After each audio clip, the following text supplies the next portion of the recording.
dans les provinces de l'Est pour vous rencontrer et pour vous parler aujourd'hui de Louis XIV, du duc de Saint-Simon et des idées du duc de Saint-Simon.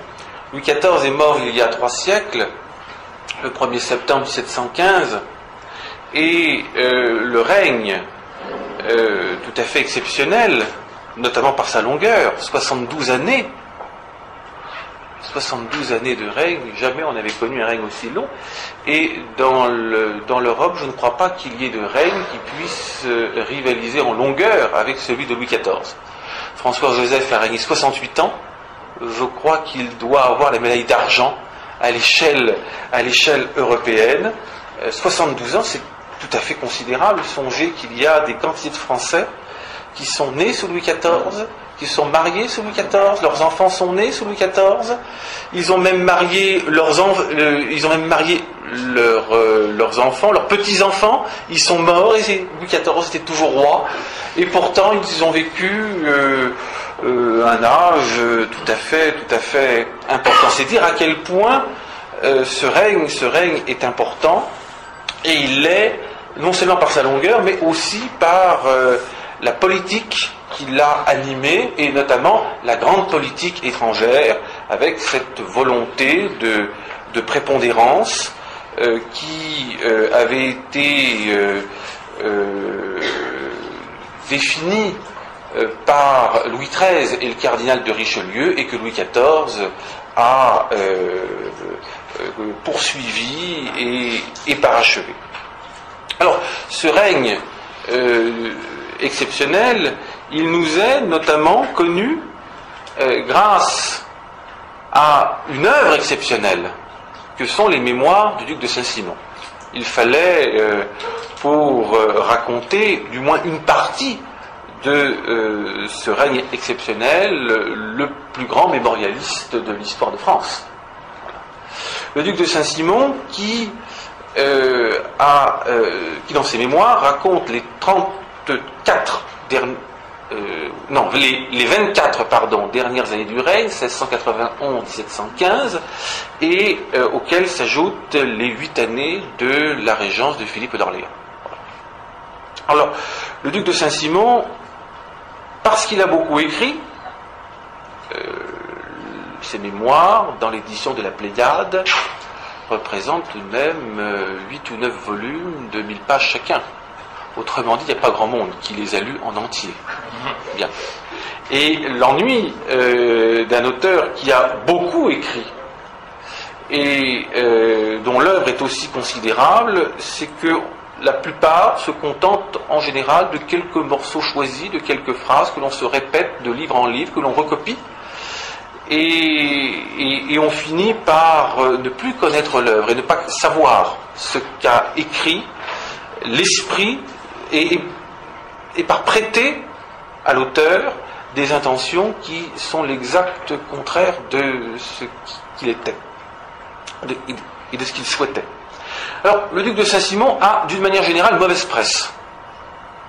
Il a mauvaise presse, on le répute méchant, mesquin, aigri, imbu de son rang, uniquement soucieux de questions d'étiquette, et on néglige d'étudier sa pensée. Il est vrai que non seulement son œuvre est très importante, mais qui plus est, son œuvre est à notre époque de plus en plus difficile à comprendre, parce qu'on est dans une époque agnostique et qui glisse même vers une forme d'athéisme. Or, le duc de Saint-Simon était un grand chrétien,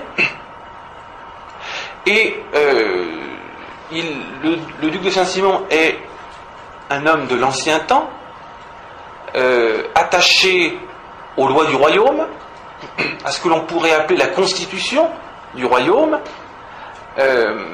Il est attaché à la hiérarchie traditionnelle du royaume, et cet attachement à la hiérarchie, à une époque violemment égalitaire, n'est plus comprise non plus. Bien.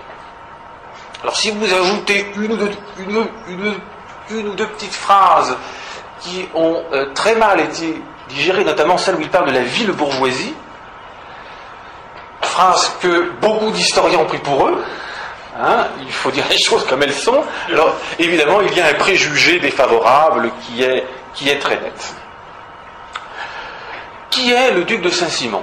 Il est né le 16 janvier 1675 et il est mort 8 décennies plus tard, au mois de février 1755. Louis de Rouvroy, duc de Saint-Simon, est issu du côté de son père d'une vieille famille d'épée et du côté de sa mère, Catherine de Lobépine, deuxième femme de son père, issue d'une famille de noblesse de robe, puisque l'arrière-grand-père Lobépine était secrétaire d'État de Charles IX. Son père, Claude de Rouvroy, a été le premier duc de Saint-Simon, puisqu'il a été élevé à la pairie par Louis XIII, dont il était un ami proche. Et je crois qu'il y a là, d'ailleurs, l'une des clés de compréhension de l'œuvre du duc de Saint-Simon. Saint-Simon a été élevé par son père, qui était beaucoup plus âgé que lui. Quand le fils naît, le père a 68 ans. Le petit Louis est issu du deuxième mariage. Bien. Louis XIII est mort depuis déjà longtemps, 1675, ça fait plus de 30 ans. Et Claude de Rouvroy a élevé son fils dans le souvenir du roi Louis XIII. Et Saint-Simon raconte que tous les ans, le 14 mai, pour l'anniversaire de la mort du roi, le duc de Saint-Simon père, seul de toute la cour, allait à Saint-Denis pour la messe célébrée à la mémoire de celui qu'on appelait à l'époque le feu roi. Et il emmenait son fils, qui a continué après la mort de son père en 1691. Voilà. Il emmenait son fils et on imagine que pendant le trajet, le père racontait au fils toutes sortes d'anecdotes sur le roi Louis XIII, voilà, qui se sont profondément enracinées dans son esprit. Et mêlant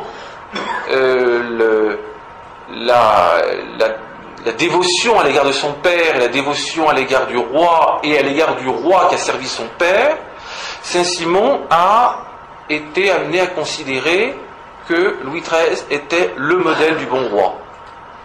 Le bon roi par excellence. Et toute la clé de l'œuvre est là. Et, on le verra tout à l'heure, mais Saint-Simon passe son temps à comparer Louis XIV à Louis XIII. Voilà. Alors lorsque Louis XIV marche sur la même voie que son père, eh ben c'est très bien. Et les louanges ne manquent pas, mais dès qu'il s'éloigne du modèle paternel, là, les critiques apparaissent. Voilà, voilà la clé de compréhension de l'œuvre. Alors, avant d'en arriver là, il faut rappeler que le duc de Saint-Simon, par vocation familiale, se devait d'entrer dans l'armée, alors même qu'il n'était pas du tout fait pour être soldat. D'abord, physiquement, il est tout petit. Il est tout petit, et puis de caractère. Saint-Simon a, à certains égards, pris du côté Lobépine. C'est-à-dire, c'est un intellectuel, c'est un homme de cabinet, c'est un homme qui aime écrire, c'est un juriste, c'est un historien, plus qu'un homme d'épée. Bien. Alors, il est tout de même entré dans l'armée à 17 ans, il a servi une dizaine d'années, et puis l'armée ne lui a pas apporté les satisfactions qu'il attendait, et en 1701, alors qu'il est encore très jeune, tirant prétexte d'une promotion de brigadier qu'il n'a pas eue et qu'il estimait devoir obtenir, eh bien, il a quitté le service. Voilà. Mais dès cette époque-là, il avait commencé à rédiger ses mémoires. Imaginez ce garçon de 16 ans qui, à 16 ans, décide d'être le mémorialiste de son temps, d'écrire l'histoire de son temps. Alors ça lui pose quand même quelques problèmes de conscience, parce que c'est un très grand chrétien que le duc de Saint-Simon, très exigeant en matière religieuse, et il s'ouvre de ce projet à un prêtre pour lequel il a beaucoup d'admiration, qui est le père de Rancé, l'abbé de la Trappe. On voit d'ailleurs dans le choix de cette direction spirituelle, en quelque sorte, que Saint-Simon n'était pas porté aux arrangements de la casuistique. Il aime les choses exigeantes, droites. Il a beaucoup d'admiration pour ce père de Rancé. Il a même réussi par un stratagème assez habile à obtenir le portrait. Évidemment, le père de Rancé ne voulait pas se faire peindre. Impossible. Comment faire alors? Eh bien, on organise de longues conversations au parloir, mais en compagnie d'un ami que l'on présente comme un ami, mais qui en fait est un peintre, et qui va observer longuement le père de Rancé par tous les traits, et qui, une fois l'entretien est terminé, dans une pièce voisine, s'empresse de reporter sur la toile ce qu'il a vu. Voilà, au bout de 2-3 entretiens, ça a suffi. Et le portrait qu'on a du père de Rancé, on le doit à ce stratagème du duc de Saint-Simon. Alors, il s'ouvre, le duc de Saint-Simon s'ouvre au père de Rancé de ce projet. Un chrétien, et qui veut l'être, peut-il écrire et lire l'histoire? La charité peut-elle s'accommoder du récit de tant de passions et de vices, de la révélation de tant de ressorts criminels, de tant de vues honteuses et du démasquement de tant de personnes pour qui, sans cela, on aurait conservé de l'estime et dont on aurait ignoré les vices et les défauts? Et il tranche le dilemme. Il décide de garder secret son texte, et il décide que ce texte ne sera publié que longtemps après sa mort. C'est le moyen, c'est-à-dire lorsque les personnes dont il parle seront mortes depuis longtemps, et probablement leurs enfants aussi, et que par conséquent cela ne revêtira plus la même importance. Il dit, il prend la résolution bien ferme d'en garder le secret à moi tout seul, en laissant son ouvrage mûrir sous la clé et les plus sûres serrures, passer ainsi à ses héritiers qui feront sagement de laisser couler plus d'une génération ou deux, et de ne laisser paraître l'ouvrage que lorsque le temps l'aura mis à l'abri des ressentiments. Et les mémoires de Saint-Simon, elles vont, certains extraits vont circuler à la fin de l'Ancien Régime, après sa mort, mais la première édition des œuvres complètes, elle interviendra sous la Restauration. C'est-à-dire, effectivement, non pas 1 ou 2 générations après sa mort, mais même un peu plus.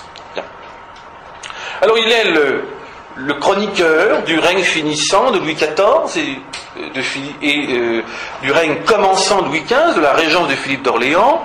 C'est un observateur de la cour, et un observateur lucide, qui ne prétend pas à l'objectivité. Saint-Simon n'est pas objectif, il le dit, je ne suis pas objectif. Et il explique pourquoi. On est charmé des gens droits et vrais, on est irrité contre les fripons dont les cours fourmillent, on l'est encore plus contre ceux dont on a reçu du mal. Je ne me pique donc pas d'impartialité. En revanche, s'il ne se pique pas d'impartialité, il y a chez lui le souci d'être juste et de rechercher la vérité. Il aime la vérité. Voilà. Et il est prêt à lui sacrifier beaucoup.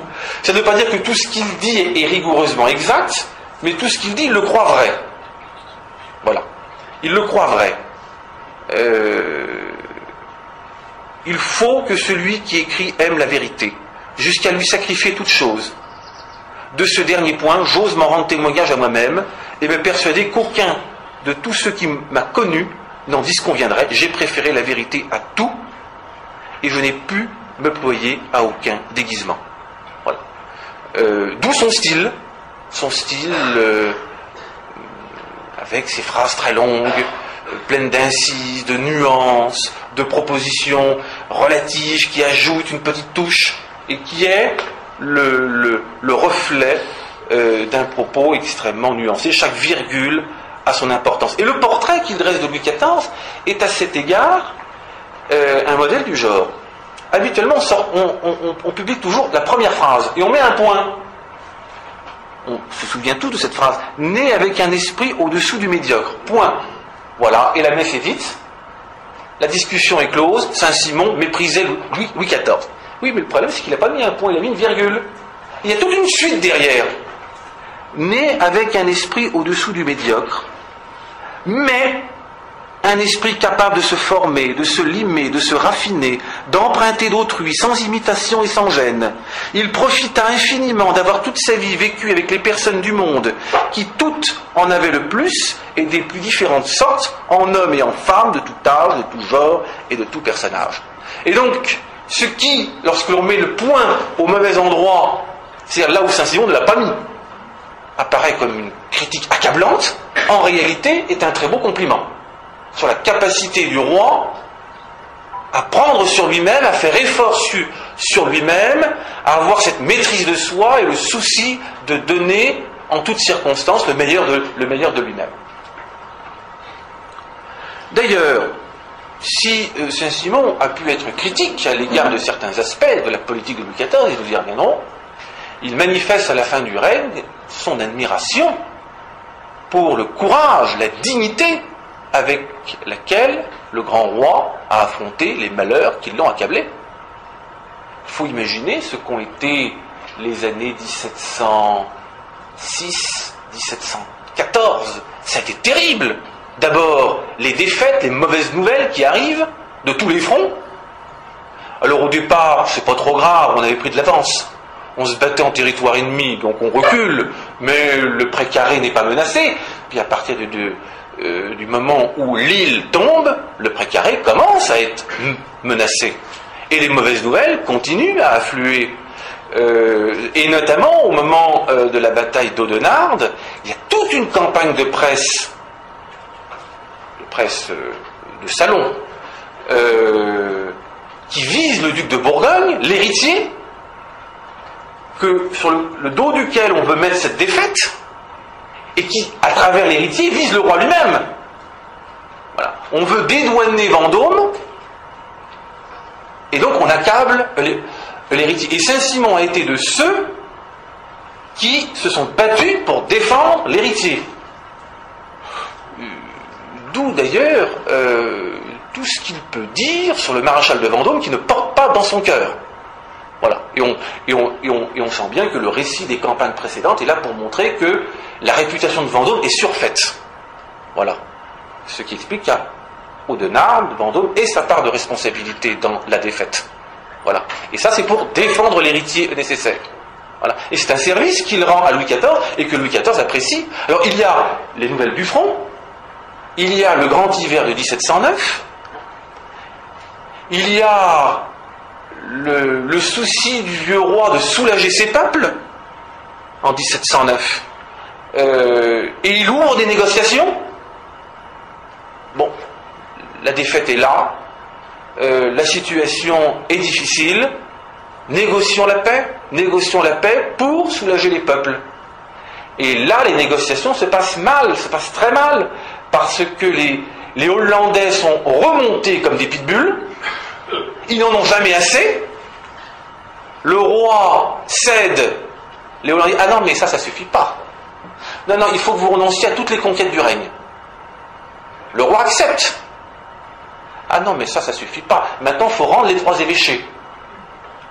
Il n'en avait jamais assez. Et puis, Louis XIV, on est en 1709, après l'hiver. Et bon, c'est dur à porter, mais on accepte. Ah oui, mais ça suffit pas. Maintenant, il va falloir prendre la tête de la coalition pour aller déloger votre petit-fils à Madrid. Là, c'est la goutte d'eau qui fait déborder le vase. Hein. Non. Jusqu'où ça va aller? Et c'est à ce moment-là que Louis XIV a lancé cet appel à la population, le 12 juin 1709, qui a été lu en chaire dans toutes les paroisses, demandant un événement inouï. C'était la première fois que le roi s'adressait ainsi à toute la population. La situation est grave, j'ai tout fait pour amener la paix, nos ennemis sont intraitables, leurs exigences sont épouvantables, je vous demande un dernier effort. Voilà, je vous demande un dernier effort pour sauver l'honneur du royaume. Et le pays répond présent. Il répond présent. Il y a un nouvel impôt qui est créé et l'impôt rentre, c'est le 10e. La noblesse se mobilise et se sacrifie à mal plaquer, où il y a eu des milliers de morts, et notamment au sein de la noblesse. L'objectif était de ne pas reculer d'un pouce, et on n'a pas reculé d'un pouce. On a eu des morts, mais on n'a pas reculé d'un pouce. Et c'est le début du redressement qui sera couronné 3 ans plus tard à Denain. Et Louis XIV a fait face à cela. On raconte cette anecdote extraordinaire du vieux roi. Il a quand même à ce moment-là 72 ans, 73 ans. Et pour l'époque, ça commence à être beaucoup. Le vieux roi qui n'a plus beaucoup de troupes fraîches à sa disposition et qui, convoquant Villars, lui dit Monsieur le maréchal, je vous confie ma dernière armée, la cour me presse de me replier à Blois, je n'en ferai rien. Quand on se replie sur la Loire, c'est que les carottes sont cuites. En général, ça annonce le repli sur Bordeaux après et la capitulation. Je n'en ferai rien. Si vous perdez, je revendique l'honneur de servir sous vos ordres comme le plus vieux soldat de France et d'y mourir. Et c'est pour éviter cela que les gentilshommes se sont sacrifiés. Si notre roi est prêt à un tel sacrifice, nous devons, nous, y aller, nous sacrifier pour qu'on n'en arrive pas à cette extrémité. Et puis il y a les malheurs domestiques, les fers domestiques, comme le dit Saint-Simon, le grand dauphin qui meurt en 1711 en quelques heures, et puis en 1712, le duc de Bourgogne, d'abord la duchesse, puis le duc, et puis le petit duc de Bretagne, 3 en une semaine qu'on a conduit à Saint-Denis par le même convoi, le petit duc d'Anjou qui se portait pas bien, très bien d'ailleurs, le futur Louis XV, et qui a été sauvé pourquoi ? Parce que sa gouvernante, Madame de Ventadour, a interdit, s'est campée devant la porte de la chambre et a interdit aux médecins l'accès de cette chambre. Voilà. Et à l'époque, les médecins étaient plus dangereux que la maladie.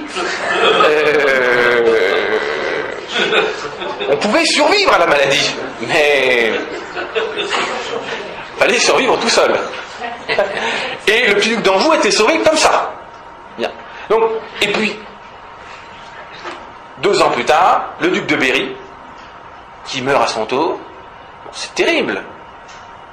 Et Saint-Simon rend hommage. Il rend hommage au vieux roi à plusieurs reprises dans les mémoires. Il y revient à la mort de Louis XIV et il en parle lorsqu'il écrit le parallèle des 3 premiers rois Bourbons. Il dit au milieu de ces fers domestiques, au milieu de ces fers domestiques, cette constance, cette fermeté d'âme, cette égalité extérieure, ce soin toujours le même de tenir tant qu'il pouvait le timon, cette espérance contre toute espérance, par courage, par sagesse, non par aveuglement, c'est dehors du même roi en toutes choses, c'est ce dont peu d'hommes auraient été capables, c'est ce qui aurait pu lui mériter le nom de grand, qui lui avait été si prématuré. Ce fut aussi ce qui lui acquit la véritable admiration de toute l'Europe, celle de ceux de ses sujets qui en furent témoins, et ce qui lui ramena tant de cœur qu'un règne si long et si dur lui avait aliéné. Il sut s'humilier en secret sous la main de Dieu, en reconnaître la justice, en implorer la miséricorde, sans avilir aux yeux des hommes sa personne et sa couronne. Alors là, voilà un compliment magnifique. Un compliment magnifique, et de la part d'un homme qui a beau être à la cour, n'est pas un courtisan, ce qui en augmente le prix. Alors, on voit là que Saint-Simon, loin de détester ou de mépriser Louis XIV, comme le disent certains, l'idée même lui serait apparue scandaleuse. Saint-Simon est un monarchiste. Enfin, il a la loyauté monarchique dans le sang. Bien. Loin de cela, il a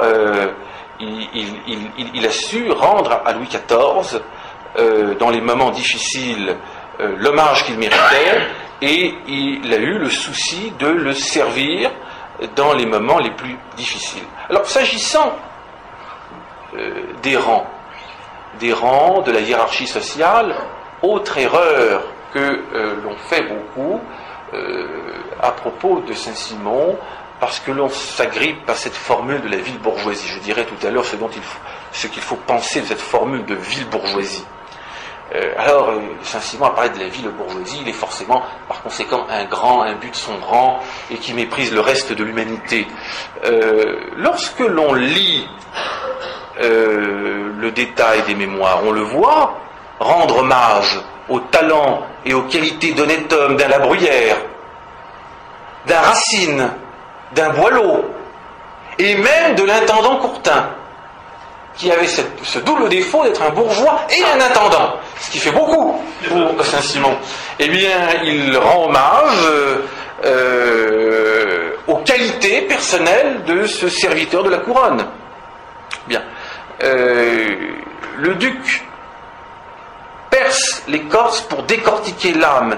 Et donc, quand il voit une âme élevée, une personne qui a de grandes qualités, il ne tarit pas d'éloges. En revanche, il n'aime pas, comme il dit, les fripons. Voilà. Alors, eux, il les accable, quels qu'ils soient. Il a aussi le sens de l'amitié, un sens aigu de l'amitié. On le voit à l'égard de Chevreuse, de Beauvilliers, on le voit aussi à l'égard du duc d'Orléans, qui avait été accusé à tort en 1712 d'avoir fait empoisonner le dauphin et la dauphine. Ça avait couru à Versailles. Louis XIV n'avait pas accordé de crédit à cela. Il n'en demeure pas moins que, pendant quelques semaines, le duc d'Orléans était à Versailles pestiféré. C'est-à-dire que personne ne s'affichait en sa présence. Il est dans la galerie des glaces, tout le monde lui tournait le dos, au propre. Bien. Et Saint-Simon, qui était convaincu de son innocence, était le seul qui, dans la galerie des glaces, allait ostensiblement le voir et s'affichait avec lui. Voilà. Et moralement, ça en dit beaucoup, ça en dit long sur le personnage. Voilà. Alors, quelques mots pour terminer sur la vie de Saint-Simon, avant d'entrer dans le détail de sa pensée. Ce grand écrivain, ce grand mémorialiste, qui est un homme de cabinet, qui est le conseiller juridique du parti des ducs. Quand les ducs ont un mémoire à rédiger pour le Parlement, c'est toujours le duc de Saint-Simon qui s'y colle. Les autres, ils ne peuvent pas. Enfin, ils n'ont pas les connaissances requises. Donc c'est lui qui bosse, pour tout le monde. Bon. Il aspire à jouer un rôle politique. C'est clair. Il a été pressenti en 1706 pour être ambassadeur à Rome. Bon, ça ne s'est pas fait. Il aspire à jouer un rôle politique. Il est le conseiller du duc de Bourgogne. Et évidemment, auprès du duc de Bourgogne, il adresse à l'héritier des mémoires. On prépare ce que sera, croit-on, le règne de Louis XV. Bien. Et Saint-Simon se prépare à devenir l'un des ministres du futur Louis XV. Et patatras, le duc de Bourgogne meurt. Bon. Il meurt. Il songe d'ailleurs à ce moment-là à se retirer de la cour, à se retirer à la Ferté-Vidal, mais à ne plus s'occuper de rien. Il reste, c'est Madame de Saint-Simon qui le convainc de rester, et il va jouer un petit rôle au moment de la régence de Philippe d'Orléans. Le duc d'Orléans le nomme au conseil de régence, donc l'équivalent du conseil d'en haut. Il est au conseil de régence, on lui propose plusieurs portefeuilles qu'il refuse, la chancellerie, le contrôle général des finances. Lui aurait bien aimé, mais le secrétariat d'État aux affaires étrangères, le seul qui aurait été digne de sa naissance. Le contrôleur général des finances, c'est un emploi de Robin. Donc il a refusé les finances, il a refusé la chancellerie, il aurait bien aimé avoir le secrétariat d'État aux affaires étrangères, mais celui-là, on ne lui a pas proposé. Bon, pas de chance. Et il n'a rien demandé, évidemment. Donc, il n'a pas eu. Il n'a pas eu. Donc, le conseil de régence pendant 6 ans, et puis la fameuse ambassade à Madrid, en 1721-1722 pour la négociation du double mariage entre Louis XV et la fille de Philippe V, mariage qui sera rompu quelques années plus tard, et le mariage entre le prince des Asturies et la fille du régent par ailleurs. Voilà. Mariage, double négociation qui se terminera au mieux au plan politique, au mieux au plan honorifique, puisque Saint-Simon reviendra avec la grandesse d'Espagne et la toison d'or, hein, et il avoue, hein, en toute simplicité, j'ai accepté pour ça, hein, c'était le but. Bon, il a il porte beaucoup d'intérêt à l'Espagne, aux institutions espagnoles. Il a étudié la grandesse d'Espagne, il l'a comparé avec la Pairie. Bon, c'est moins bien que la Pairie, conclut-il, mais c'est quand même pas mal. Hein, et il est allé pour ça. Bon, voilà. En revanche, il est revenu ruiné. Il a mis des décennies à colmater les brèches. Parce qu'évidemment, une ambassade, l'ambassadeur du roi de France, hein, il faut porter le rang du roi de France. Donc il ne faut pas lésiner, et c'est pas le ministère qui donne des fonds pour ça. Donc l'ambassadeur doit être magnifique, mais magnifique sur ses fonds propres. Voilà. Et comme Saint-Simon n'était pas très riche, mais il s'est lourdement endetté, il ne s'en est jamais remis financièrement, et d'ailleurs c'est pour ça que l'abbé Dubois l'avait fait nommer. Voilà. 1723, la régence s'achève, et à ce moment-là, il se retire de la cour, il ne vient plus que très ponctuellement pour quelques cérémonies, et à ce moment-là, il va se consacrer à ses mémoires. Alors, il y a dans la pensée du duc de Saint-Simon deux aspects importants. D'abord, toute une réflexion sur ce que doit être un bon roi, sur la politique royale, et il érige en modèle Louis XIII. Et puis, deuxième aspect, il y a toute une réflexion sur les institutions et le souci de rétablir l'équilibre des institutions un peu perturbées par la croissance de l'État. Voilà. Saint-Simon est un monarchiste, mais ce n'est pas un étatiste. Loin s'en faut. Et dans ce rétablissement des équilibres, il envisage notamment de rendre à la noblesse son rôle politique, et notamment à la pairie du royaume, et ce sera le deuxième aspect de mon propos. Alors d'abord, il s'agit de défendre la royauté face à une nouvelle forme de gouvernement, l'État administratif qui se développe depuis quelques décennies en particulier. Saint-Simon n'est pas un féodal, contrairement à ce qu'on le croit habituellement. Ce n'est pas un féodal. Il est très attaché à la monarchie, et à la monarchie absolue. Il approuve, lui, Richelieu, d'avoir abaissé l'orgueil des grands. On a beaucoup de gentilshommes qui à l'époque prennent la plume et qui critiquent la monarchie absolue au nom d'une constitution primitive de la monarchie qui aurait été déformée au fil du temps, et ces auteurs remontent parfois le curseur très loin et opposent à la tradition monarchique le mythe des origines, le retour aux sources. On le sait bien, c'est une démarche qui, l'air de rien, est en fait très révolutionnaire et très subvertive, parce qu'il s'agit de balayer tout ce qu'il y a au milieu, et parfois des siècles et des siècles d'apport. Bon. Boulainvilliers, lui, il arrête le curseur à Charles III. Bon, il veut balayer 8 siècles de tradition monarchique. Jusqu'à Charles III, c'était très bien, après, ça ne va plus. Montesquieu, il va jusqu'au XVIe. Bon, voilà, il entérine ce qu'il appelle la monarchie gothique. Bon. Saint-Simon va plus loin, il va jusqu'à Louis XIII. Voilà. Jusqu'à Louis XIII, et il approuve la politique de Richelieu. Je cite: le cardinal de Richelieu sentit les maux du dedans et du dehors, et avec les années y apporta les remèdes. Il abattit peu à peu cette puissance et cette autorité des grands qui balançait et qui obscurcissait celle du roi, et peu à peu les réduisit à leur juste mesure d'honneur, de distinction, de considération et d'une autorité qui leur était due, mais qui ne pouvait plus se soutenir à remuer ni parler haut au roi qui n'en avait plus rien à craindre. Les grands ont un rôle à jouer dans le royaume, ils ont un rôle politique à jouer, ils doivent le jouer, mais ce rôle, ils doivent le jouer autour du roi, avec lui et jamais contre lui. Voilà la ligne de Saint-Simon, qui n'est pas un féodal, mais qui est attaché à la hiérarchie traditionnelle du royaume, parce qu'il considère que cette hiérarchie, elle fait partie du statut du royaume, de ce qu'on va appeler bientôt la constitution du royaume. Alors la monarchie,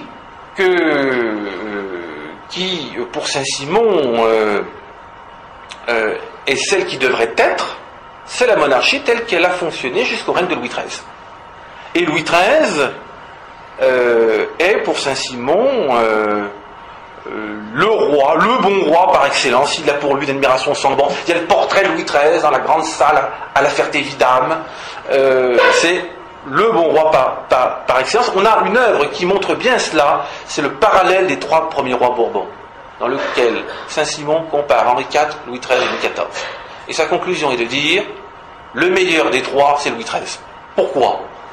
Louis XIII, droit, franc, vrai par l'excellence de son cœur, par la grandeur de son âme, par la simplicité de ses mœurs, par l'exactitude de sa vertu, par la magnanimité de ses sentiments, par sa piété sincère, exact à récompenser les services et la vertu. On ne pourra pas dire que Saint-Simon est ingrat. Exact à récompenser les services et la vertu. Merci pour papa. Et partout religieux, avec lumière et discernement. Il fut aussi très bienfaisant et très occupé du bonheur de ses peuples, sans affectation et sans songer à l'applaudissement, mais par bonté d'âme, par humanité, comme étant chargé de ce soin par celui à qui il en devrait rendre compte. Il est donc le modèle du roi chrétien, le juste par excellence. Et on retrouve là cette idée essentielle selon laquelle, qui nourrit toute la réflexion politique depuis Saint-Augustin, depuis Saint-Isidore de Séville, à savoir, la première mission du roi, c'est de faire régner la justice dans son royaume. Voilà. C'est son rôle principal. Et tout le reste découle de là. Toutes ces autres missions régaliennes découlent de cette mission primordiale de justice, que symbolise la même justice qui lui est remise, le petit sceptre qui lui est remis lors de la cérémonie du sacre.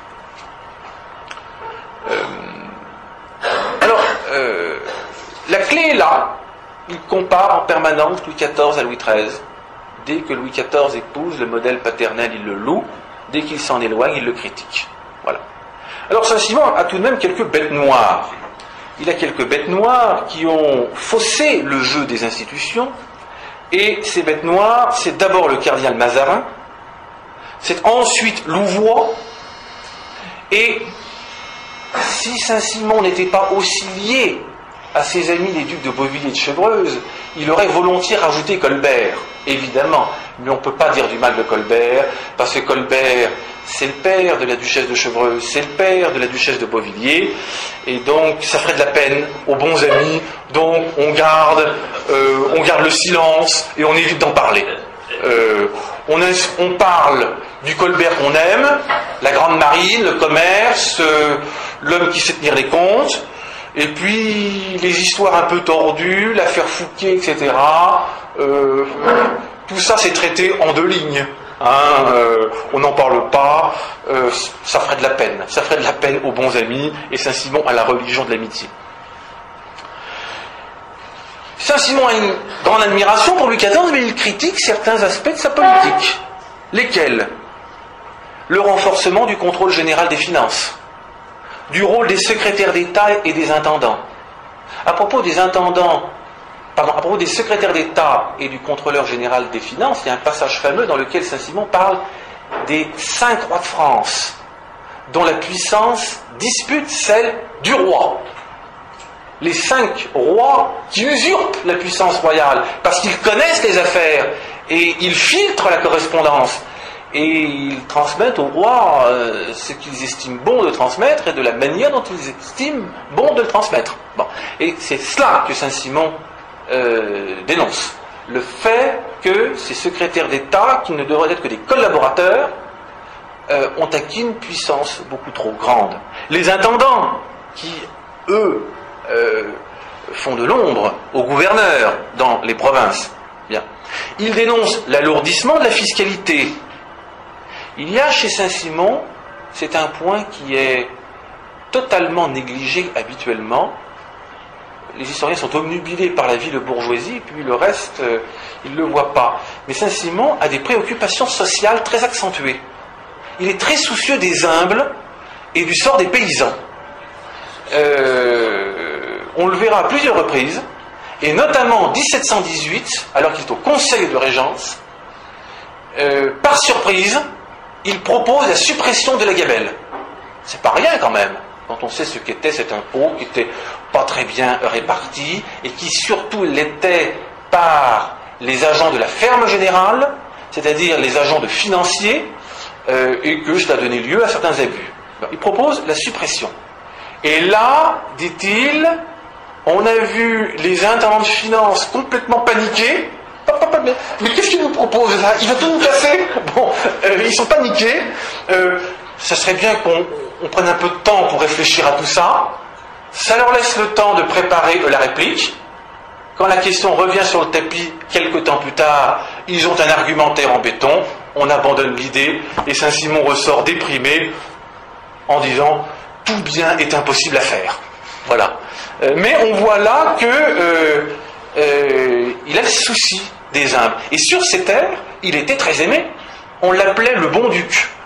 Le bon duc, et le bon duc a laissé aux paysans de la Ferté-Vidal un excellent souvenir. Il était très très apprécié pour sa générosité. Alors il critique l'alourdissement de la fiscalité, la domestication de la noblesse ruinée par le luxe de la cour, l'inquisition du prince dans le secret des familles, en matière de correspondance et de revenus. Là, Saint-Simon vise 2 ou 3 aspects en particulier.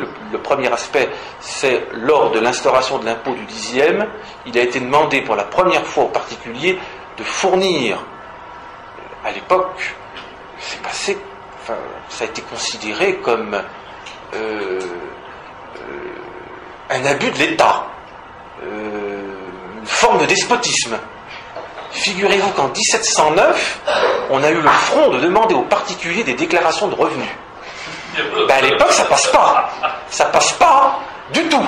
Et Saint-Simon, d'ailleurs, fait partie de ceux qui ne sont pas contents. L'État n'a pas à savoir ce que possèdent les particuliers. Bien. Aujourd'hui, bientôt, avec la loi sur le renseignement, l'État saura tout, et pas simplement ce que possèdent les particuliers, tout.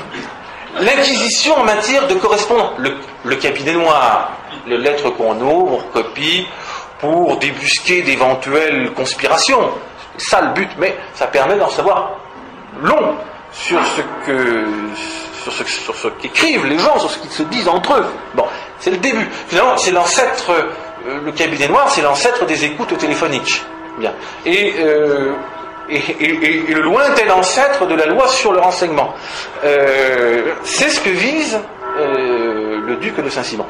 Il vise autre chose aussi lorsqu'il parle du lieutenant général de police, qui est un homme qui a été instauré par Louis XIV, qui a joué un rôle extrêmement efficace, et la création de la charge de lieutenant général de police fait partie des grands bienfaits du règne de Louis XIV.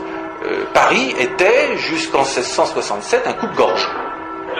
Boileau explique que les rues de Paris, après le coucher du soleil, étaient moins sûres que le bois le plus reculé. Il ne fallait pas sortir de chez soi, il fallait même se remparer chez soi. D'abord, les rues n'étaient pas éclairées, elles étaient étroites, et puis il y avait cette particularité que Paris était émietté en une foule de juridictions. Et la carte des juridictions, les malandrins la connaissaient sur le bout des doigts, et savaient qu'en poussant telle porte, les archers qui leur couraient après ne pouvaient plus courir, parce qu'ils avaient changé de juridiction. Ou qu'il leur suffisait de traverser la rue pour être hors d'atteinte. Un voleur qui se fait prendre avant 1667, c'est un maladroit. Ou un type vraiment malchanceux. Bon. Louis XIV a instauré le lieutenant général de police, il a racheté toutes les juridictions, il les a unifiées, et la Reynie a assaini Paris en quelques mois. Notamment en faisant éclairer les rues, première mesure, et deuxième mesure, en purgeant la fameuse cour des miracles. On appelait la cour des miracles parce que les boiteux, les aveugles qui émendaient à la porte des églises, dès qu'ils entraient dans cet entre-là, dans ce quartier, comme par hasard, ils se mettaient à voir, ils marchaient normalement, et voilà. La Reynie, ce quartier se trouvait à côté de la rue Quincampoix, le quartier de Beaubourg. C'était ce point-là. La Reynie est arrivée avec des sapeurs et des troupes, il a bouclé le quartier, sauf une issue, il a pris son porte-voix, les 12 derniers qu'on prend finiront aux galères. Et là, notent les chroniqueurs, le commissaire du roi Thaumaturge a fait des miracles, les sourds ont entendu, les aveugles ont vu leur chemin, les cul-de-jatte se sont mis à courir, et quelques instants plus tard, il n'y avait plus personne. Et on a pu livrer le quartier aux sapeurs qui ont tout démoli, et Paris était assaini. Voilà comment ça s'est passé. Bon. Le successeur de la Reynie, Voyer d'Argenson, a instauré quelques autres pratiques qui, elles, ont suscité des critiques au cours du XVIIIe siècle. C'est lui qui a pris l'habitude de procéder à des enfermements administratifs par lettre de cachet. Voilà. Donc de régler certains problèmes d'une manière qui a suscité ultérieurement un certain nombre de critiques. Et Saint-Simon fait partie de ceux qui ne trouvent pas ça normal. Bien. Alors il y a cela. Saint-Simon vise aussi les terribles exécutions du Palatinat en 1689, la modification illégitime de la loi de succession. Il condamne également le pillage public et avoué, c'est sa formule, contre les Huguenots, le pillage des dragons et la révocation de l'édit de Nantes. Bien. Il n'en demeure pas moins que quand le régent d'Orléans voudra rappeler les Huguenots, il dira, bon, fallait pas le faire en son temps, mais maintenant que c'est fait, hein. C'est aussi bien comme ça, voilà.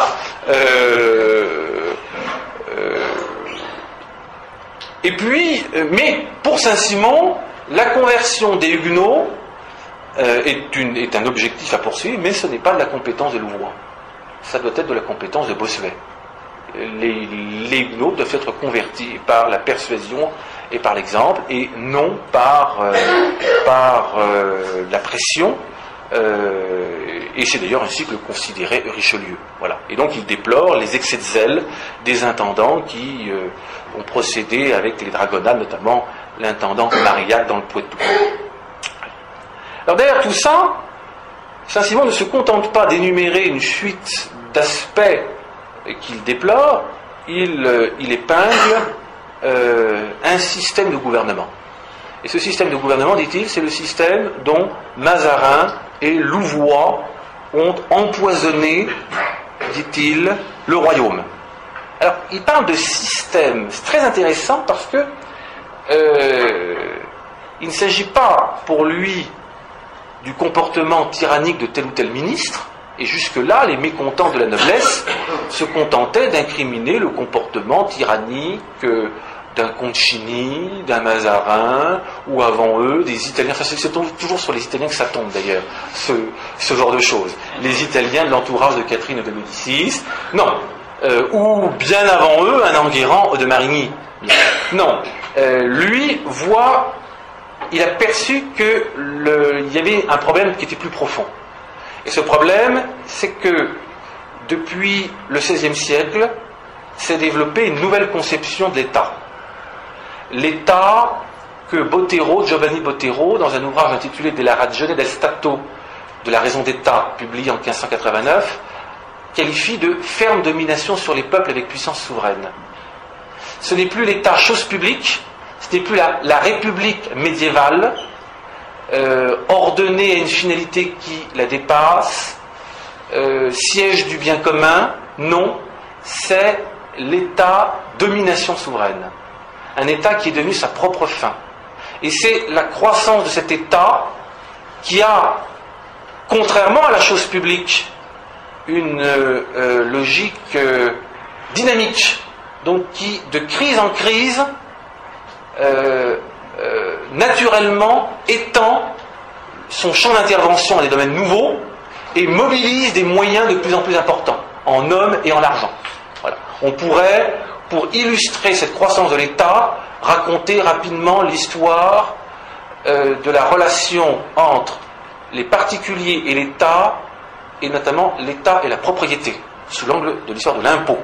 On verrait l'impôt s'alourdissant petit à petit et devenant de plus en plus prenant au fil des siècles, et notamment après le virage révolutionnaire. Voilà. Petite citation au passage qui illustre tout, c'est Robespierre le premier qui a donné cette définition de la propriété. La propriété est la portion de biens dont l'État laisse la jouissance aux citoyens. Et passant de la théorie à la pratique, le même Robespierre, 3 mois plus tard, avait instauré un emprunt sur les riches d'1 milliard. Les riches, enfin ceux qui n'étaient pas pauvres, pour être plus précis, qui intéressait tous ceux qui avaient plus de 1000 livres de revenus. Bon, ceux qui touchent dès la classe moyenne. Bon. Au premier 1000, 10%, pour les milliers suivants, 50%, et à partir du 9e 1000, 100%. On a l'impression d'entendre Georges Marchais, 100%, tout est pour moi, je prends tout. Voilà. C'est Robespierre. Voilà. Donc on voit cette croissance progressive, et cette croissance, elle est déjà palpable au XVIe et au XVIIe.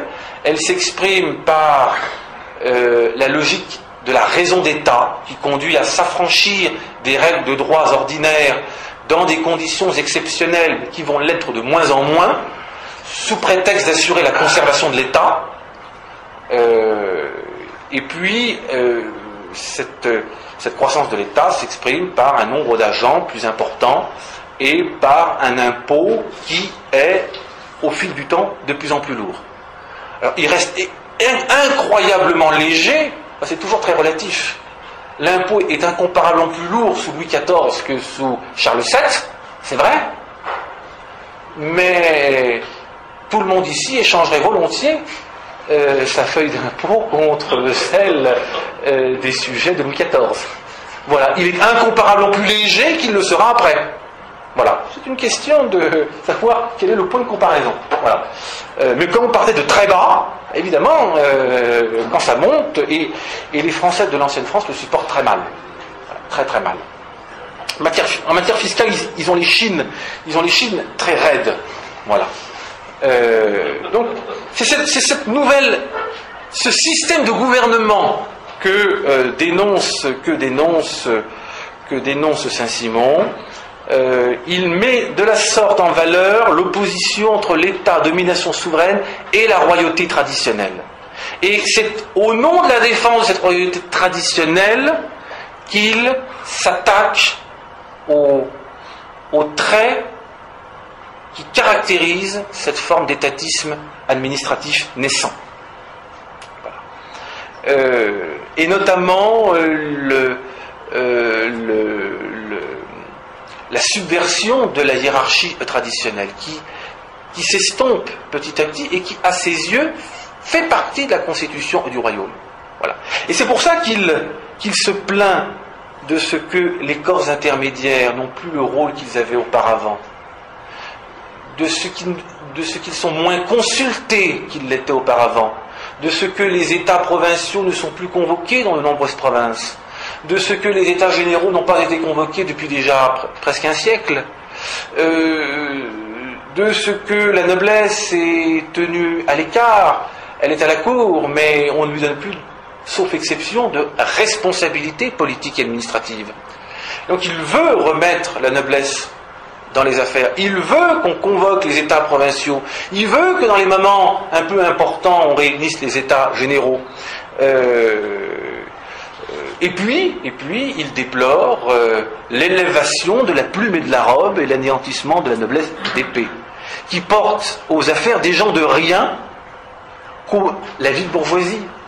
On s'en rapproche. Qu'au moindre mécontentement, on réduisait au néant en leur ôtant leur emploi avec la même facilité qu'on les en avait tirés en le leur donnant. Et c'est là la clé d'explication de la formule la vie de bourgeoisie qui colle au basque de Saint-Simon depuis 3 siècles. Bien.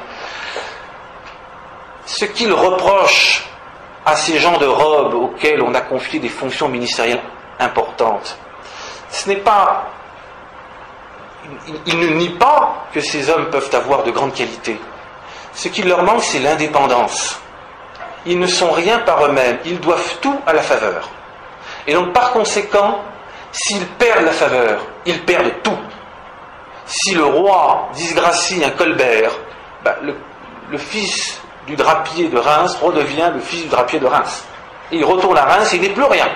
Donc, par conséquent, il va faire quelques efforts pour rester en place. Voilà. Et pour rester en place, il va être exposé au risque de dire au roi ce que le roi veut entendre, et non pas ce qu'il devrait entendre, ce qu'il serait juste qu'il entende.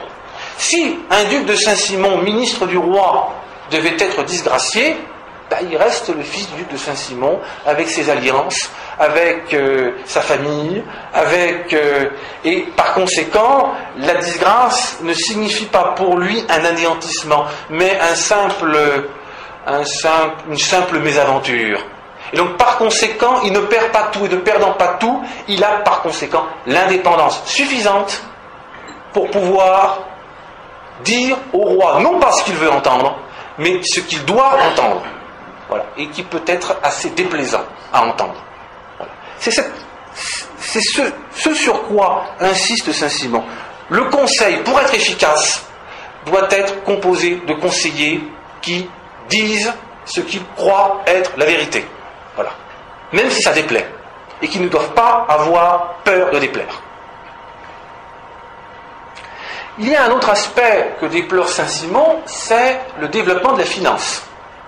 Saint-Simon déteste les financiers. Les financiers qui s'enrichissent au détriment du public. Il l'écrit tel quel.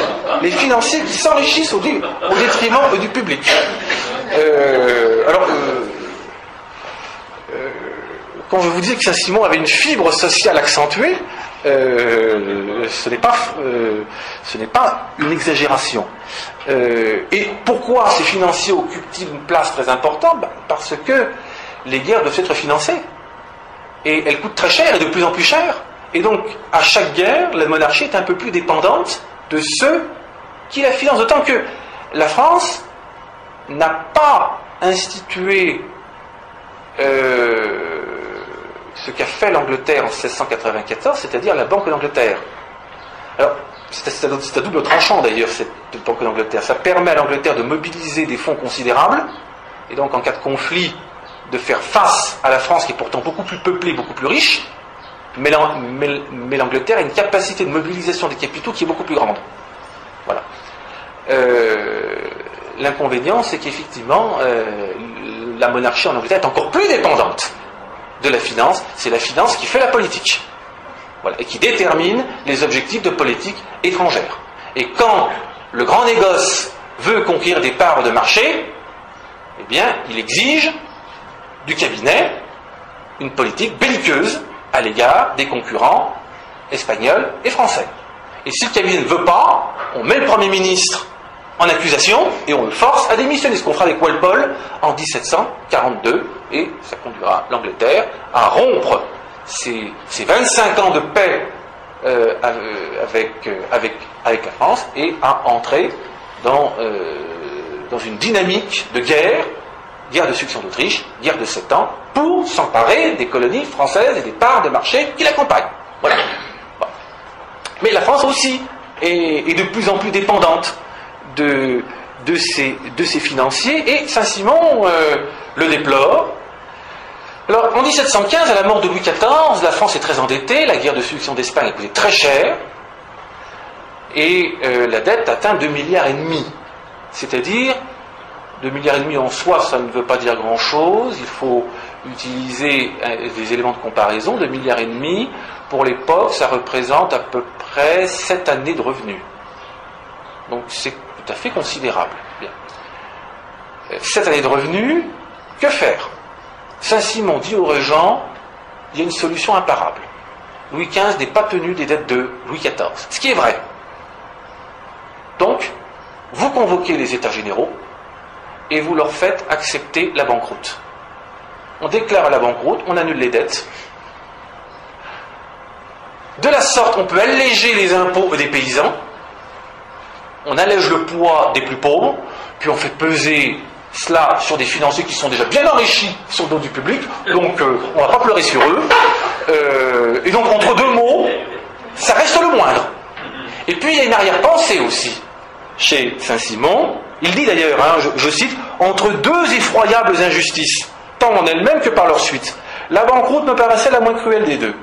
Parce qu'aux dépens de la ruine de cette foule de créanciers, dont le plus grand nombre l'était devenu volontairement par la patte du gain, toujours quelque chose de moral chez Saint-Simon.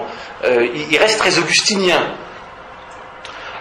Et donc beaucoup en avaient fait de très grands, de gains, très difficiles à mettre au jour, encore plus en preuve, tout le reste du public était au moins sauvé, et le roi au courant, par conséquent, diminution d'impôts infinie, et sur le champ, c'était un avantage extrême pour le peuple, tant des villes que de la campagne, qui est sans proportion le très grand nombre et le nourricier de l'État. Voilà. Et puis il y a une autre idée qui est dans l'esprit de Saint-Simon. Si on déclare la banqueroute, évidemment, après, l'État aura beaucoup de mal à emprunter. Ben, c'est très bien comme ça. Ça obligera l'État à rester dans des bornes raisonnables et à ne pas aller au-delà. Voilà, ça freinera l'extension de l'État. Ce serait un frein possible, écrit-il, pour arrêter le gouvernement sur le pied qu'il est enfin parvenu, car il n'y a pas de trésor qui suffise à un gouvernement déréglé. Voilà. Il y a des propos chez Saint-Simon qui sont d'une actualité extraordinaire. Alors, pour améliorer tout cela, pour améliorer la situation, à l'époque où il était le conseiller du duc de Bourgogne, le duc de Saint-Simon a rédigé quelques mémoires et fait quelques propositions. Il a notamment proposé donc la convocation des États provinciaux de manière régulière, alors qu'ils ne sont plus convoqués que dans un tiers du royaume, Bretagne, Languedoc, Bourgogne, Provence et puis les petits pays des Pyrénées. Il propose de convoquer les États généraux quand cela est nécessaire et de ramener la noblesse dans les conseils, dit-il, par étapes. Il ne s'agit pas de tout faire d'un coup de manière révolutionnaire, non, par étapes, progressivement. Et cette idée, c'est l'idée de la polysynodie que va retenir le régent et qui va être mise en œuvre en septembre 1715. Le gouvernement, par conseil, on établit des conseils présidés par des grands seigneurs, composés de grands seigneurs, avec des conseillers d'État, et puis le secrétaire d'État devient le secrétaire du conseil. La seule chose, c'est que ça ne marchera pas. La polysynodie ne marchera pas. Ce sera un échec retentissant, parce que Saint-Simon a eu le tort, comme souvent d'ailleurs, de juger les autres à l'aune de lui-même. Voilà. Lui, c'est un homme de cabinet, quelqu'un qui travaille, quelqu'un qui a des capacités juridiques, qui réfléchit, qui s'intéresse au bien public. Mais la plupart des grands seigneurs de l'époque de 1715 n'ont plus ces capacités-là. Les affaires de l'État sont devenues trop complexes. Elles exigent une formation particulière.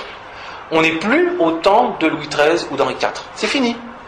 Il suffit d'ailleurs de voir l'état des dépenses et des recettes pour constater que la machine administrative est devenue beaucoup plus complexe depuis les années 1630. Bon, donc, ça n'est plus possible. Et puis, ces grands seigneurs ne sont pas prêts à faire les efforts nécessaires.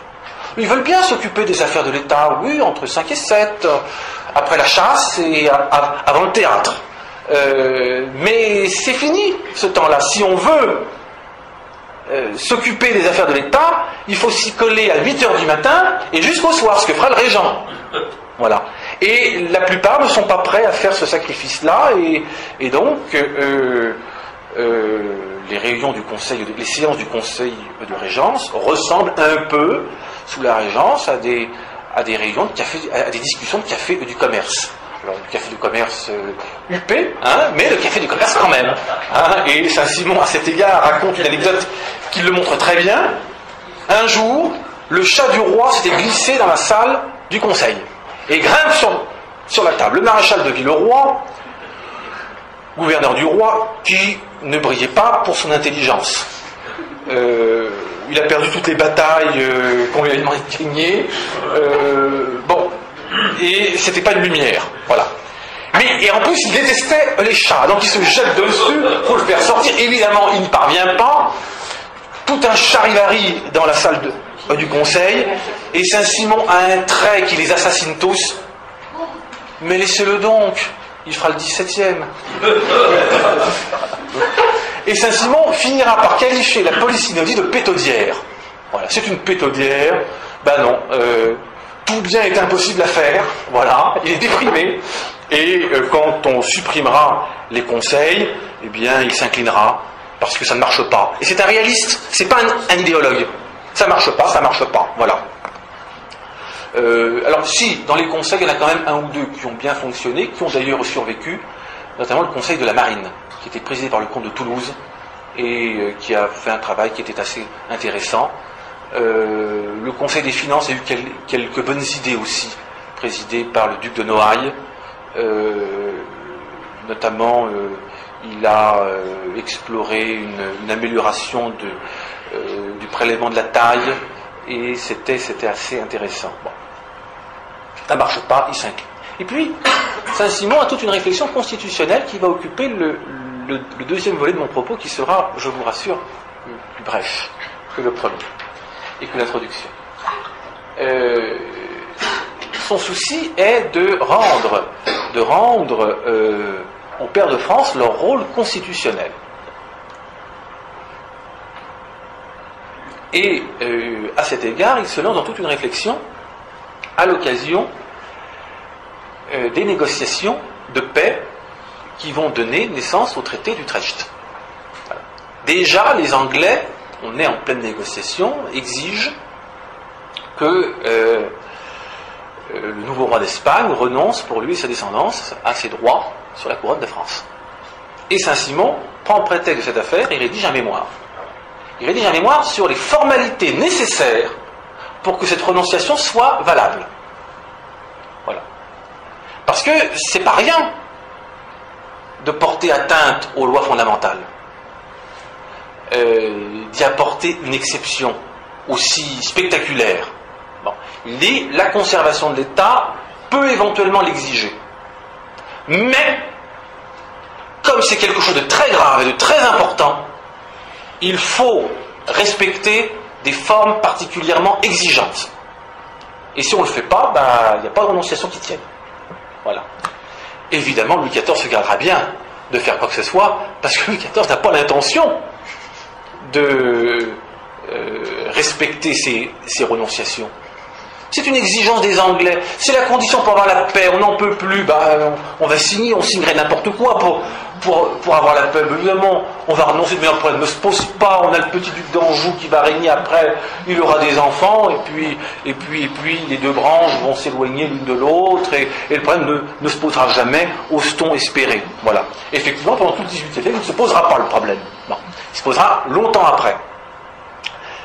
Mais quand les renonciations d'Utrecht seront formulées et signées, en France, on fera le minimum. On fera précisément parce qu'on n'a pas l'intention de les respecter. Lorsque François Ier, après Pavie, avait cédé la Bourgogne à Charles Quint, il avait tenu un lit de justice. Il avait pris conseil. Et le premier président lui avait dit, « Sire, ça ne va pas être possible. Vous n'aviez pas le droit de faire ça. Donc on va appliquer le traité pour tout ce que vous aviez le droit de faire, mais ça, vous n'aviez pas le droit, donc on ne va pas le faire. » Alors, le premier président ne l'a pas formulé comme ça, mais il a tout de même souligné que la Bourgogne était la première pairie du royaume, et par nature inaliénable. Fermez le banc. Et François Ier n'attendait que ça. Là, Louis XIV n'a pas tenu de lit de justice, il n'a même pas envoyé son chancelier, rien du tout. Rien du tout. Bon. Saint-Simon réfléchit au sujet. Ce n'est pas tant les renonciations qui l'intéressent. Ce qui l'intéresse, c'est la procédure. Alors il écrit un mémoire succinct sur les formalités desquelles nécessairement la renonciation du roi d'Espagne, tant pour lui-même que pour sa postérité, doit être revêtue en France pour y être justement et stablement validée. Ça c'est le titre. Avec un titre comme ça, vous imaginez bien que le mémoire succinct n'est pas si succinct que cela. Il est succinct à l'aune des mémoires de Saint-Simon, c'est-à-dire d'un homme qui a écrit 9 ou 10 000 pages. Mais dans l'édition de la Pléiade, ce mémoire fait quand même 180 pages. C'est pas une petite note de service. Et que dit-il? Il dit, pour valider cette renonciation, la volonté du roi est impuissante, le roi ne peut rien sur sa succession, le principe est acquis, c'est l'indisponibilité de la couronne, le roi ne peut rien, les États généraux ne sont qu'une assemblée consultative, ils n'ont pas ce pouvoir-là non plus, le Parlement lui-même n'a pas ce pouvoir, il dit le lit de justice tenu par le roi non plus. Alors là, Saint-Simon abuse un peu. Il abuse un peu parce que en général, c'est précisément dans les lits de justice que se règle ce genre de questions. Le lit de justice, c'est le lieu où le roi traite des questions constitutionnelles. Lorsque on a publié l'ordonnance sur la régence en 1375 et la majorité royale, ça a été à la suite d'un lit de justice. Lorsque cette ordonnance a été confirmée en 1392, en 1403 et en 1407, ce fut au cours de lit de justice. Lorsque François Ier s'est retrouvé avec ces difficultés contenues dans le traité de Madrid, il a tenu un lit de justice. C'est le lit de justice. Bon. Mais la difficulté pour Saint-Simon, c'est que le lit de justice, c'est le roi, avec tout l'appareil, toute la solennité. On appelle lit de justice parce que, par extension, c'est la séance où l'on sort le trône en forme de lit, avec le dais au-dessus, les oreillers, fleurs de lysée et les draperies, où la royauté va reposer.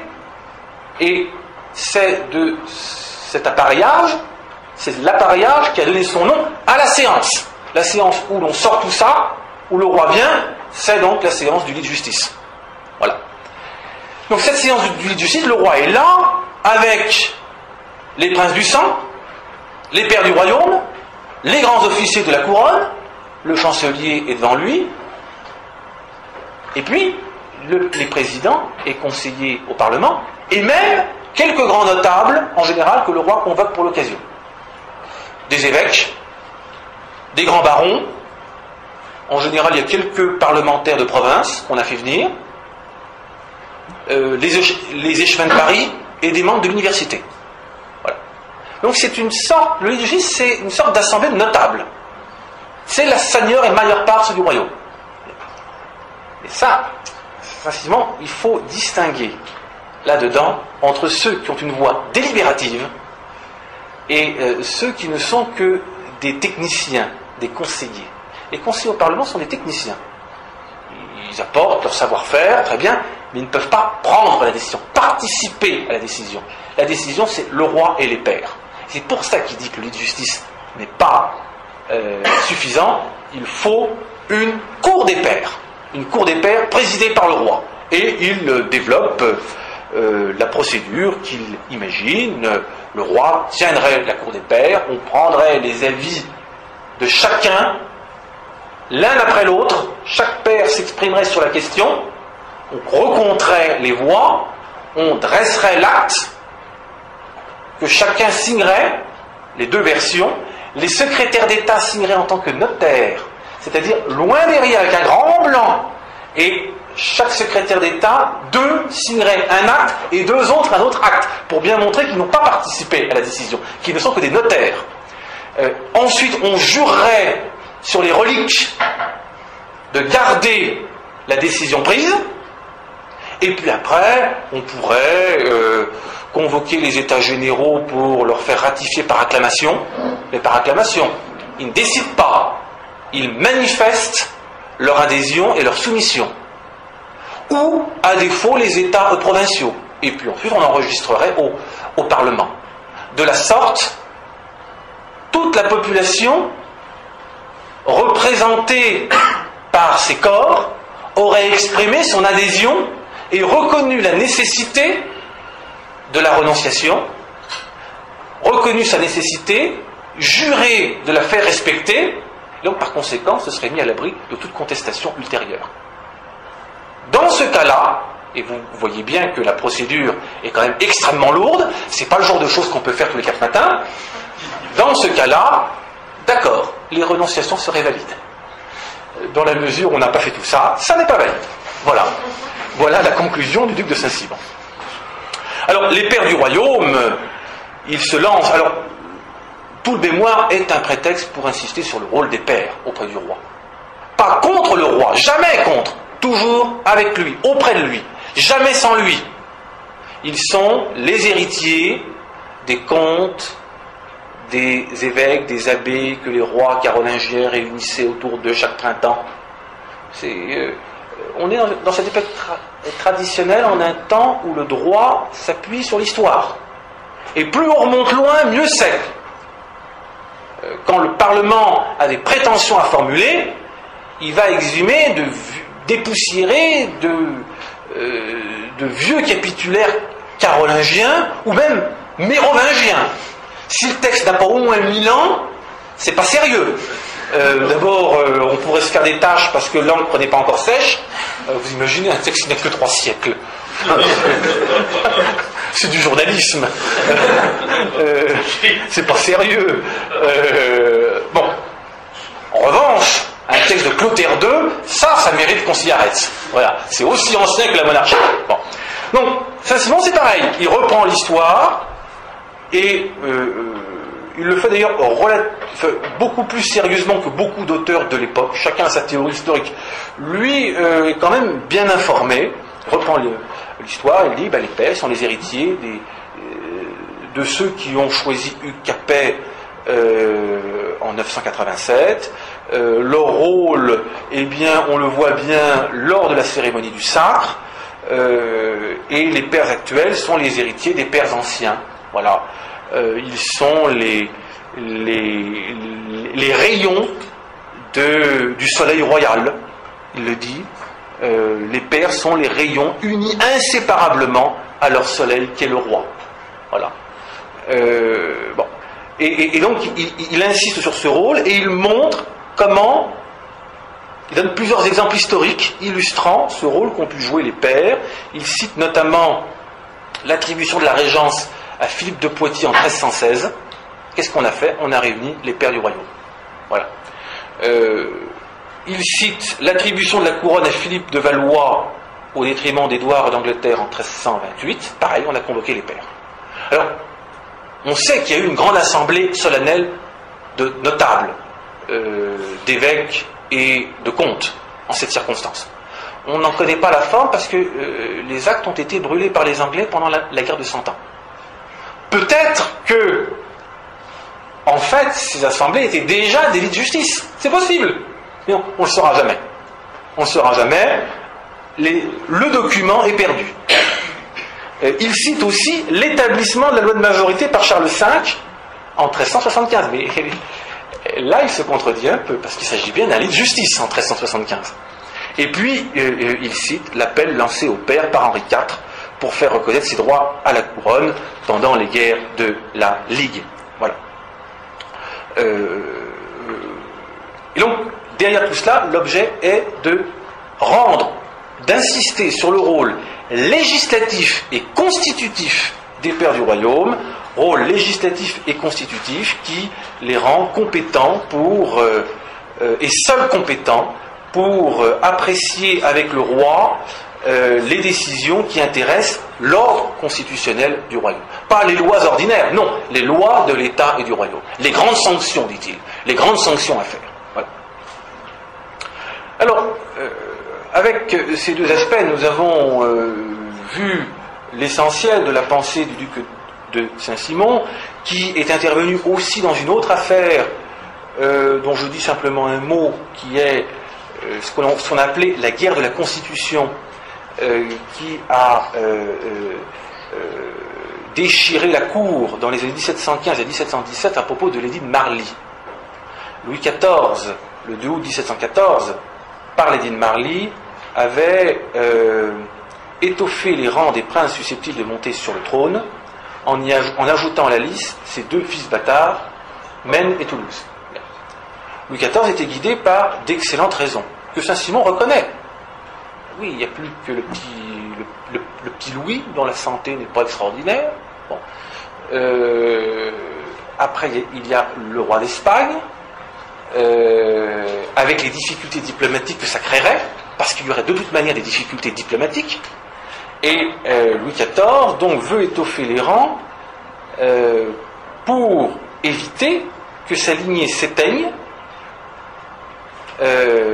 et que cette extinction, ce risque, produise une guerre de succession de France. Car c'est cela que l'on aurait eu. On sort de la guerre de succession d'Espagne, on aurait eu une guerre de succession de France, avec le risque de voir le royaume dépecé. Bah oui, la couronne va machin, mais en contrepartie, alors en contrepartie, on rend la Guyenne aux Anglais, et puis Calais, et puis peut-être que l'empereur dira, je reprendrai bien l'Alsace, par exemple. Hop, par ici, puis les 3 évêchés, pendant qu'on y est, hein, voilà, et puis on en revient aux frontières, finalement, aux frontières de 1270. Bon, voilà, donc, Louis XIV était vraiment guidé par le sens du bien commun en faisant cela. Mais le problème, c'est qu'il faisait quelque chose qu'il n'avait pas le droit de faire. C'était hors de sa portée. Pourquoi ? Parce que, dit Saint-Simon, la couronne est un fidéicommis qui a été, par laquelle la nation, représentée évidemment par les pairs, a désigné une maison régnante, il y a très longtemps, à charge de transmettre la couronne d'aîné, de fils aîné en fils aîné, jusqu'à l'extinction de la maison. Si la maison s'éteint, il revient à la nation de se choisir un nouveau roi. Ce qu'elle ne peut pas faire du vivant du roi régnant. Car tant qu'il a un souffle de vie, il peut engendrer un fils. Donc, il faut attendre qu'il soit mort, et à ce moment-là, la nation choisira la maison régnante qu'elle souhaite se donner pour... elle choisira la maison auquel elle souhaite confier la couronne. Et c'est la solution qui a été retenue en juillet 1717 par la chancellerie royale, Louis XV, qui à l'époque n'a que 7 ans, dit, la chancellerie place dans sa bouche qu'il est dans l'heureuse impuissance d'apporter quelques modifications que ce soit à la succession à la couronne, que si la maison devait s'éteindre, ce que dit-il, nos peuples n'envisagent, nous le sentons bien, qu'avec la plus extrême tristesse, il reviendrait à la nation de se choisir un nouveau roi. Alors la nation, on ne précise pas. Pour Saint-Simon, c'est clair, on réunit les pairs. On ne va pas organiser un référendum non plus. Bon. Mais l'acte de la chancellerie, ce n'est pas les écrits de Saint-Simon, même s'il s'en inspire. C'est un acte autonome. Donc par conséquent, la nation, tout dépendrait des circonstances et du moment. Est-ce que ce serait les pairs avec une ratification par les États généraux? Est-ce que ce serait les États généraux? La question reste en suspens et l'est restée durablement, puisque la question ne s'est pas posée avant 1830. Voilà. Alors, pour conclure sur les idées du duc de Saint-Simon, on voit qu'un demi-siècle avant la Révolution, Saint-Simon pressent que la centralisation administrative qui s'effectue au détriment des libertés des corps intermédiaires, qui s'exprime par l'atténuation des distinctions, qui égalise peu à peu les hommes pour que tout soit peuple, dit-il, sous la férule d'un État de plus en plus absolu, que cela représente une menace pour la royauté elle-même, pour la royauté traditionnelle. Il voit le renforcement des financiers, des valeurs mercantiles, au détriment des valeurs ancestrales, de la vieille noblesse, des valeurs traditionnelles. Il pressent le bouleversement des mentalités qui sera celui du XVIIIe siècle. et qui déjà commence à apparaître à la fin du règne de Louis XIV. Il pressent tout cela, il pressent un renversement de l'ordre ancien, et à cet égard, Saint-Simon, qui est passionnément attaché à cet ordre traditionnel, annonce les écrits d'Edmund Burke, qui sera le premier grand auteur contre-révolutionnaire en 1790. Et puis, en affirmant que l'égalisation des conditions nourrit le despotisme de l'État et étouffe les libertés, il annonce aussi un grand auteur de la pensée politique qui est Alexis de Tocqueville. Voilà. Je vous remercie. Merci beaucoup.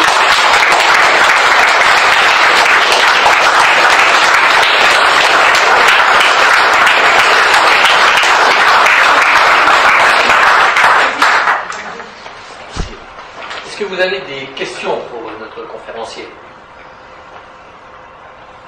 Vous avez fait allusion à la police synodie au début de la conférence. Oui. Ce n'est pas une idée de l'abbé de Saint-Pierre au départ? Alors l'abbé de Saint-Pierre a disserté également sur la police synodie, mais je crois que son écrit est un peu postérieur. Notamment le livre qu'il a publié sur la police synodie, il l'a publié en 1718 pour défendre la police synodie au moment où plus personne n'en veut. Et donc l'abbé de Saint-Pierre, une fois encore, arrive à contre-emploi. Voilà. Bon, le fait est que dans cet ouvrage, il s'y livre à quelques critiques assez dures à l'égard du gouvernement de Louis XIV, et c'est ce qui vaudra à l'abbé de Saint-Pierre d'être exclu de l'Académie française la même année. Voilà.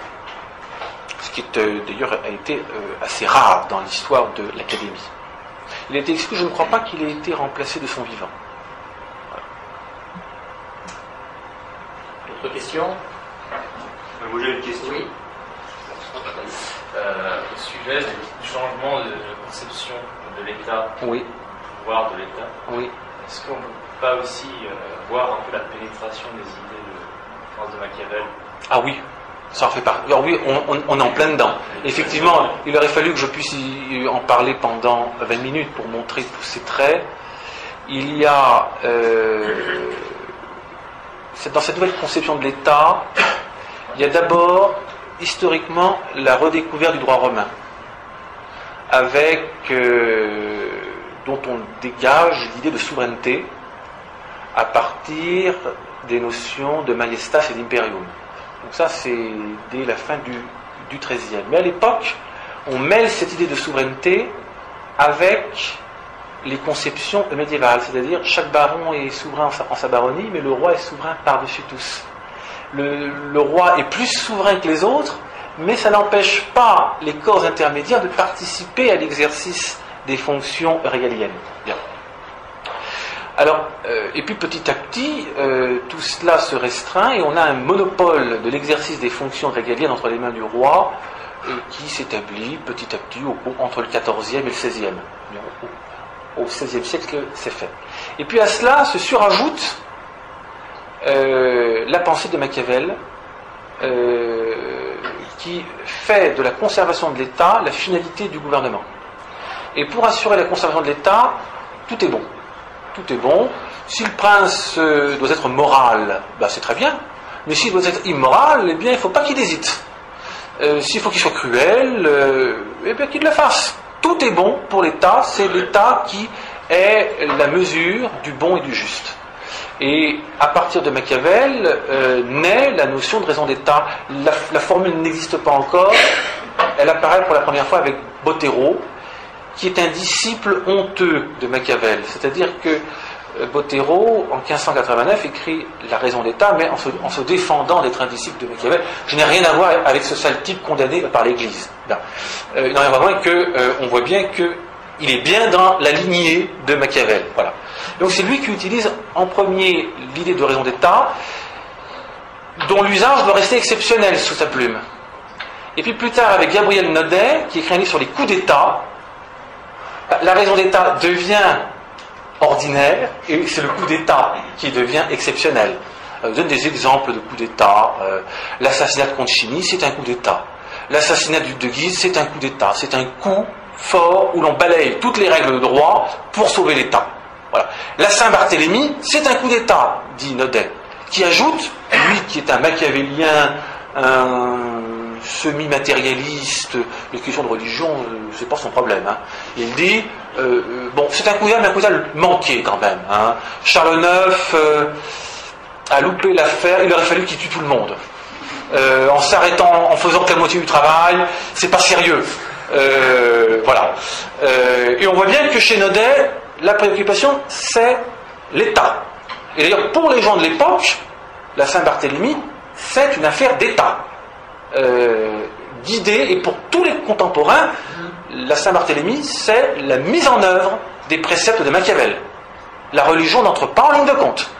Voilà. C'est l'application des préceptes de Machiavel, auquel se surajoute une sorte de grande quinzaine du règlement de compte. Voilà. Que personne n'a contrôlé. Voilà. Donc effectivement, Machiavel a un rôle très important dans tout ça. Et puis il faudrait rajouter ultimement Descartes. Descartes avec la dimension rationalisatrice, uniformisatrice, établir des règles scientifiques, rationaliser le gouvernement. En établissant des règles scientifiques, on va arriver à un gouvernement qui sera parfait. Il ne s'agit plus de l'art de gouverner des hommes, il s'agit de techniques à mettre en œuvre. C'est le début des techniciens. Et l'abbé de Saint-Pierre est dans le prolongement de tout ça. Voilà, c'est le début des techniciens. Voilà. Avec l'idée que l'idée d'infaillibilité qui est attachée au scientisme et qui est l'un des ingrédients du totalitarisme. Dans le totalitarisme, il y a la prétention de mettre en œuvre des règles scientifiques qui se veulent infaillibles. Voilà. C'est le bien. Et on va vers le bien, infailliblement. Voilà. Ça m'a un peu étonné que vous ayez raconté que vous sentez le changement du futur Louis XV. On s'était posé la question de savoir si la nation n'avait pas elle-même se choisir un roi. Alors que, est-ce que les règles de succession ne fixaient pas un monter devant une autre personne? Alors, attendez, j'ai peut-être été un petit peu imprécis. Effectivement, il faut les règles de succession, effectivement, ce sera appliqué jusqu'à extinction de la maison de Bourbon. Donc on appelle tous les princes, mais ceci dit, au rythme des morts, ça risquait d'aller très vite. Évidemment, après il aurait fallu appeler les Orléans, les Condés, les Conti, et puis une fois qu'il n'y a plus personne, c'est à ce moment-là que la question se pose. Je crois que Louis XIV voulait éviter d'en arriver aux Condés-Conti, et même peut-être aux Orléans. Il avait une confiance mesurée dans son neveu Légendre, d'où le testament d'ailleurs. Les relations étaient un petit peu compliquées. Bon, le duc d'Orléans avait d'ailleurs une mauvaise réputation qu'il entretenait avec soin, par provocation, notamment parce qu'il y avait de l'injustice dans cette mauvaise réputation. Et Saint-Simon aura cette formule très juste à propos du régent d'Orléans. Il lui dira d'ailleurs, dans les yeux, Monseigneur, vous êtes un fanfaron de crime. Et ça le définit très bien. Voilà. Encore une question, monsieur? Une courte question par an, enfin, ça vous déjà répondu. Ça m'étonne tout dimanche, avec un regard d'amateur, de ce que Saint-Simon ignore la trahison ou les trahisons de la haute noblesse à l'égard de l'autre. Alors, dans quel cas? Parce qu'il y a eu effectivement des trahisons et des gens qui ont porté leur tête sur l'échafaud, mais tout mouvement de mécontentement n'était pas nécessairement un mouvement de trahison, au contraire.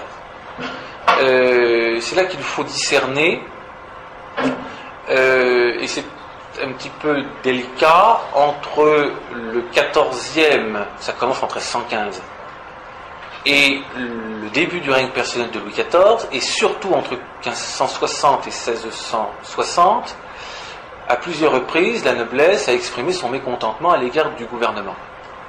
Et à l'égard, en fait, de la croissance de l'État. Ils ne savent pas que c'est une nouvelle forme d'État. Ils découvrent un phénomène, ils ne voient que les effets. Donc ils dénoncent des effets. Ils ne sont jamais contre le roi. Ils dénoncent les mauvais conseillers. Et ça se termine toujours par une réconciliation et par une redistribution de la faveur, voilà, qui permet au rôle de redistribution de jouer à plein. Bon. Ces ligues du bien public, elles sont jugées légitimes quand elles sont respectueuses de la hiérarchie du royaume. C'est-à-dire quand un prince du sang en prend la tête, le frère du roi ou son cousin, et qu'on respecte bien la hiérarchie, ça passe. En revanche, quand c'est tel comte du fin fond de la province qui réunit quelques amis dans une partie de chasse et qui se pique d'envoyer des lettres à des puissances étrangères, alors là, ça passe plus du tout. Et en général, le dernier acte se joue sur l'échafaud. Voilà. Et c'est considéré comme un crime de lèse-majesté. C'est ce qui est arrivé au marquis de Saint-Mars, c'est ce qui est arrivé au duc de Biron, qui en plus avait été pardonné à plusieurs reprises. Voilà. Donc effectivement, il y a eu des cas de trahison de cette nature. Ce n'est pas ce que vise Saint-Simon. Lui-même, d'ailleurs, dit Richelieu a eu raison d'abaisser l'orgueil des grands. Il approuve la politique de Richelieu, c'est-à-dire l'exécution de Saint-Marc, l'exécution de Montmorency même. Il entérine tout ça. Bon, la politique de Richelieu est la politique de Louis XIII, parce qu'on met toujours ça sur le dos de Richelieu, mais Louis XIII n'était pas un roi qui regardait faire les choses. C'était un roi qui était très soucieux de son autorité. Et Richelieu ne faisait rien sans l'accord de Louis XIII.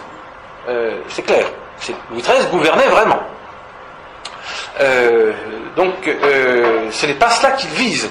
Ce qu'il vise, c'est que dans la hiérarchie du royaume qui fait partie de la constitution du royaume, chacun a un rôle à jouer, et le rôle des pères, c'est d'être auprès du roi et de l'aider. De tenir ce vieux devoir. Alors c'est peut-être là qu'il est un petit peu féodal, ce vieux devoir du concilium et de l'auxilium, de l'aide et du conseil. Voilà. Et il insiste bien. Les pères doivent agir toujours avec le roi, auprès de lui, jamais sans lui. Jamais sans lui. Et donc, par conséquent, il ne peut pas y avoir de trahison. Voilà. Mais dans quel est le regard du roi quand il est obligé de quitter le pays ? Quand il est obligé parfois de fuir ? Oui, alors... quel regard porte-t-il sur cette noblesse-là ? Vis-à-vis de la Ligue, par exemple, il est extrêmement critique. Extrêmement critique. Il est clair que Saint-Simon est du côté d'Henri III contre le duc de Guise. Sans aucune ambiguïté. Voilà. Bien, merci. Je vais demander à notre trésorière de bien vouloir vous remettre un petit cadeau pour votre venue chez nous en Lorraine, qui fait vous souvenir au nom de notre association. Vous verrez, ce sont des petites spécialités bien chez nous. Un grand merci. Un grand merci. Cela resserre les liens entre la Lorraine et l'Anjou.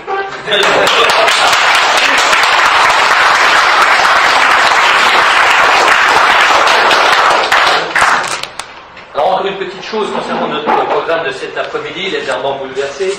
Malheureusement, le père Augustin Pic, retenu par d'autres priorités, ne sera pas présent parmi nous. Et c'est donc moi qui aurai l'honneur de vous faire une conférence sur le thème de la colline de Sion, et plus précisément sur cette histoire qui s'est déroulée ici même, dans le tumulte de ce 19e siècle. Je veux parler de la famille Bayard, rendue célèbre en raison de la version romancée. Vous avez peut-être déjà vu, enfin vous avez certainement entendu parler, du livre La colline inspirée de l'écrivain lorrain Maurice Barrès. Voilà, eh bien écoutez, je vous invite sans plus tarder à nous rendre au restaurant.